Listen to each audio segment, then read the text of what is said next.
Alright guys, how you doing? So, from my little excursion, I'm going to come up here a wee bit, try and keep out the noise. From my wee excursion, and the engine went a bit tits up on me. We already knew the impeller was, so I just had a new impeller fitted.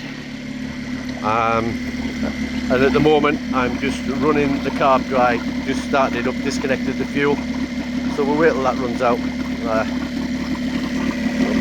Oh, another thing about these engines, what you can do, because the gear select is on your tiller, so you can't rev it up, otherwise it'll be in forward and reverse, but there's a little button here, so what you can do is you press that, and I'll try and then once you press that, you've got to press it in and turn it at the same time. It's a bit difficult when you've got a phone in your hand. Hold on a second.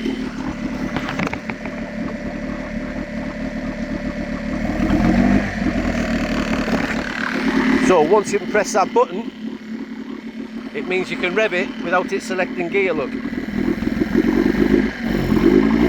Now I'm just running out of petrol at the moment, so it should be finished soon.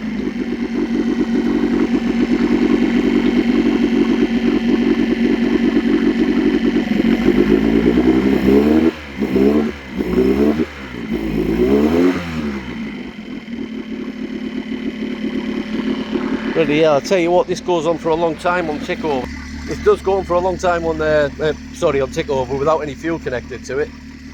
That's a good few minutes. This thing's actually just sipping fuel.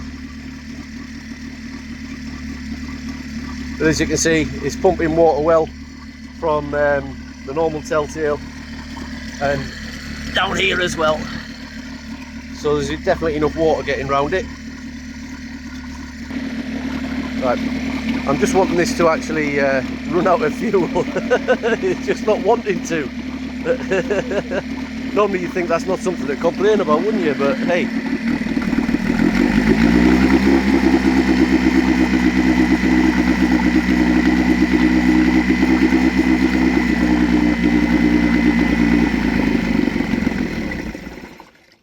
There we go. Right, we've ran it dry. That's what I wanted to do. So it's just come back to the workshop. We knew the impeller was fried, the guys have fixed that there. And the other problem with it was because the impeller fried, it basically cooked itself. Some bits of rubber had come out and got lodged in the telltales and that. So they cleared all that out for me and they put a new impeller on it. I'd stripped it down to that level myself, so the gearbox was off it then. But the problem was it wouldn't select forward. And I was thinking it's probably something to do with the gearbox, but I didn't know. So I thought I'll let the professionals have a look at it. Then professionals being Barbour Marina in North Berwick. Now I rang these guys up, it's Hamish and Duncan, cracking guys. And I said, look, I think this is what's happened to my engine and I can't get forward gear. And they just said, right, just bring it down to us, Andy. Which I did. So I took it down to them. Lovely couple of guys, and it was with them in just under a week, and then he rang me during the week to keep me informed of level of play, and then he come up with why it wasn't selecting forward gear. And the reason it wasn't selecting forward gear is, now let me try and get into this. I'll use that, give me a sec. Is the linkage that comes up here, that silver bar there, goes up and it comes up into the engine into here. Let's see if I can get it focused. I'll zoom in on it a wee bit. I'll come round this side. Where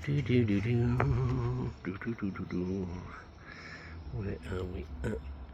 We can't see it from there. See if we can move it round a bit. Yes, there. So that linkage that I showed you underneath comes up. It comes up from underneath the housing, and this is the other end of it there. This little L-shaped bracket there. It comes up and it goes into there, which is your gear linkage. So what that had done is, while it had been getting battered about a bit on the water for about 8 miles, and it was flat out over waves, that had actually worked its way out. There's no locking mechanism on that, bit of a design fault, and that had actually worked its way out. Now if I'd have known that, then I could have probably popped it back in and carried on and finished my wee challenge, but it didn't. I didn't, and I didn't. But lesson learned for the future. So that's it. I've just had it started up for the first time since I've gone back. Started up second pull. It had it running in here, and because it's been in bits and there's been poured fingers all over it, there's a wee bit of oil in there, but not a lot. That's cool. The impeller's working fine, and the telltale's working fine. Started second pull, so that's it, ran dry. So hopefully that's going to be it, ready for our next excursion, our little time out. Hopefully get out and do some fishing locally. Yeah, so there you go, guys. That was a problem with the Mercury 9.9, and hopefully that's all sorted. It was nothing too serious, and I can't thank the guys at Barbour Marine enough. Like I say, Barbour Marine in North Berwick. I'm not being paid to endorse them, but like I've said in my previous vids, if somebody does a good turn, if something's decent, I'll say, and if it's shite, I'll say. But these guys have done a really good job for me. I'm happy with it, with the results. So hopefully we'll be out on the water again soon, and I'll get my confidence back up in this motor, which is what I want. Okay, guys, so thanks for tuning in. Hope you learnt a little bit from my mistakes. I won't say it's a mistake, that's just something that happened, but from my adventures, I hope you learned a little bit.